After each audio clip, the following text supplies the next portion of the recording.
যুদ্ধবিরতি ভেস্তে দিয়ে নতুন করে সংঘাতে জড়িয়েছে যুক্তরাষ্ট্র ইরান। চলতি সপ্তাহে তৃতীয়বারের মতো ইরানে বিমান হামলা চালিয়েছে যুক্তরাষ্ট্র। লক্ষ্যবস্তু করা হয়েছে বন্দর আব্বাস, সিরিক, চাবাহার সহ শহরের গুরুত্বপূর্ণ কিছু স্থাপনাকে।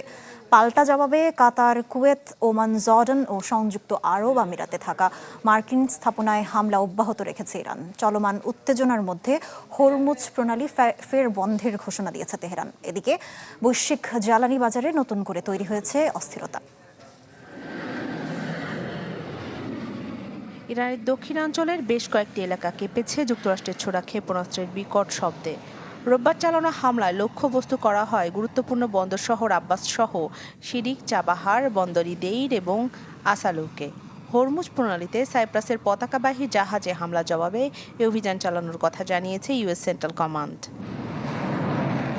চায়ের কাপে সমাজ বদলের ঝর্ণা তুলে আগে গোছান নিজেকে। প্রিমিয়াম টাইটানিয়াম আলমিরা, গুছিয়ে ফেলুন জীবনটাকে।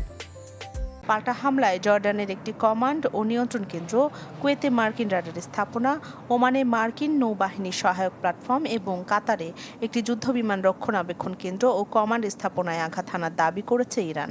হামলায় ধ্বংসাবশেষ পড়ে এক শিশুসহ 3 জন আহত হয়েছে দাবি কাতারের। ইরান থেকে ছোড়া বেশ কয়েকটি ক্ষেপণাস্ত্র ড্রোন প্রতিহত করেছে সংযুক্ত আরব আমিরাত। বাহরাইনেও সচল রাখা হয়েছে বিমান হামলার সতর্কতা সাইরেন। এছাড়া হরমুজ প্রণালী বন্ধ রাখার ঘোষণা দিয়েছে ইরান। যুক্তরাষ্ট্র এই অঞ্চলে হস্তক্ষেপ বন্ধ না করা পর্যন্ত হরমুজ বন্ধই থাকবে বলছে Islamic revolutionary guards corps IRGC। তবে মার্কিন সেন্ট্রাল কমান্ডের দাবি, বাণিজ্যিক জাহাজ এখনও ওই নৌপথ দিয়েই চলাচল করছে। এর আগে শনিবার ইরানের 140টি সামরিক লক্ষ্যবস্তুতে হামলা চালানোর কথা জানায় যুক্তরাষ্ট্র। 3 দিনের অভিযানে 3 শতাধিক লক্ষ্যবস্তুতে আঘাত হানার দাবি ওয়াশিংটনের। তাদের ভাষ্য, হরমুজ প্রণালীতে বাণিজ্যিক জাহাজে হামলা চালানোর সক্ষমতা দুর্বল করতেই এসব অভিযান। যুক্তরাষ্ট্রের বিরুদ্ধে যুদ্ধবিরতি ভঙ্গের অভিযোগ তুলেছে ইরানের পররাষ্ট্রমন্ত্রী আব্বাস আরাকচি। একতরফা চুক্তির যুগ শেষ, কথা না রাখলে চরম মূল্য দিতে হবে এমন হুঁশিয়ারি দিয়েছেন দেশটির পার্লামেন্টের স্পিকার বাঘের গালিবাফ। এদিকে সংঘাতের মধ্যেই হরমুজ প্রণালী দিয়ে জাহাজ চলাচল নিরাপদ রাখার উপায় নিয়ে বৈঠক করেছেন ওমান ও ইরানের প্রতিনিধিরা। ওমানে অনুষ্ঠিত বৈঠকে অংশ নেন 2 দেশের পররাষ্ট্রমন্ত্রী আব্বাস আরাকচি ও বদল আল বুসাইদি।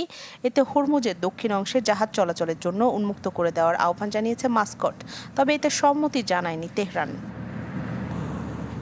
মধ্যপ্রাচ্যে যুদ্ধের নতুন এই বিস্তার শুধু সামরিক উত্তেজনায় নয়, বিশ্ব অর্থনীতি ও জ্বালানি নিরাপত্তার ওপরও বড় ধরনের অনিশ্চয়তার ইঙ্গিত দিচ্ছে বলছেন বিশেষজ্ঞরা।